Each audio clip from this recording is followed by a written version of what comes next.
너무나 가슴 아픈 사건이 터졌습니다. 김건희 여사 특검으로 조사를 받던 양평의 한 공무원이 숨진 채 발견되었습니다. 이는 명백한 정치적 살인입니다. 정치 살인입니다. 그의 유서에는 특검의 강압 수사에 대해 기록하고 있습니다.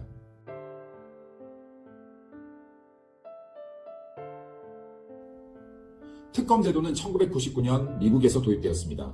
하지만 공교롭게도 같은 해 미국에서는 특검 제도가 사라집니다. 특검의 무용성과 악용에 대한 우려가 있었기 때문입니다. 특검 제도가 필요한 것은 검찰의 인사권을 쥐고 있는 행정부에 대한 조사가 필요할 때 과연 검찰이 제대로 수사를 할 수 있겠는가 하는 의문에서 시작됩니다. 따라서 통상 행정부의 잘못이 있을 경우 야당의 요구에 의해서 특검이 실시됩니다. 특검이 실시되기 위해서는 예외성의 원칙과 보충성의 원칙이 적용되어야 됩니다. 하지만 지금 이재명 정권에서는 여당이 야당을 특검 수사하고 있습니다. 어불성설이 아닐 수 없습니다. 특히 윤석열 대통령과 김건희 여사는 이제는 권력자가 아닙니다. 검찰에 대한 인사권도 가지고 있지 않습니다.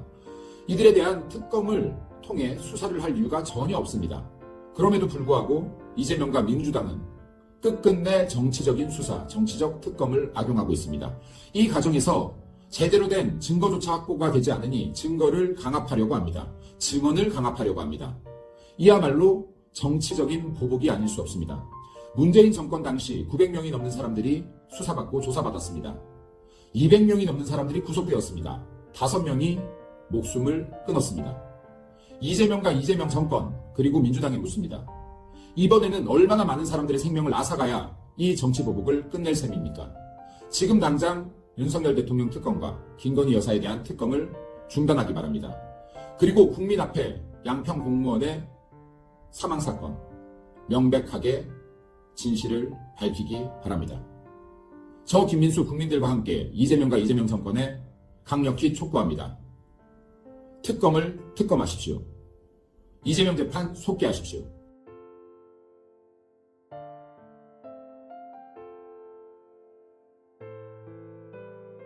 삼가 고 정의철 면장님의 명복을 빕니다. 드디어 정치보복 특검이 사람을 죽였습니다. 오늘 제 의뢰인이었던 고 정의철 면장님이 극단적인 선택을 하셨습니다. 큰 슬픔과 분노가 제 가슴을 아프게 하고 있습니다. 민중기 특검은 고인을 소환하여 수사하는 과정에서 강압수사, 회유, 압박, 유도신문, 반복신문, 심야조사로 심한 모멸감을 주고 허위 진술을 유도하여 이를 바탕으로 조서를 작성했습니다. 민중기 특검은 양평 공공지구 개발과 관련된 사건은 이미 경기 남부경찰청에서 무혐의 처리된 것을 다시 끄집어내서 무리하게 관련자들을 소환하고 압수수색하면서 수사를 하고 있습니다. 고인이 사실이 아니라고 몇 번 부인해도 계속 자백 진술을 강요하고 허위로 거짓말을 하도록 유도했고 아무런 힘없는 고인은 수사관이 강요하는 대로 치욕스러운 상태에서 조서에 지장을 찍고 서명했다고 합니다. 이에 자책감과 자괴감, 모멸감으로 제 의뢰인은 극단적인 선택을 했습니다. 민중기 특검팀이 사람을 죽인 것입니다.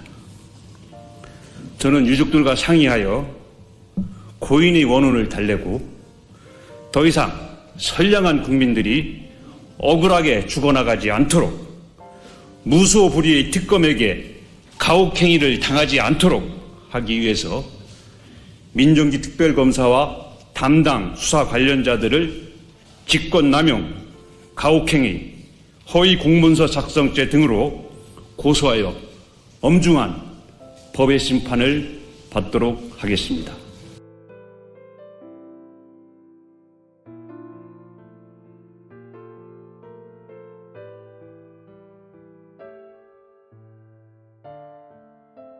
고 양평 연장 추모제 현장입니다.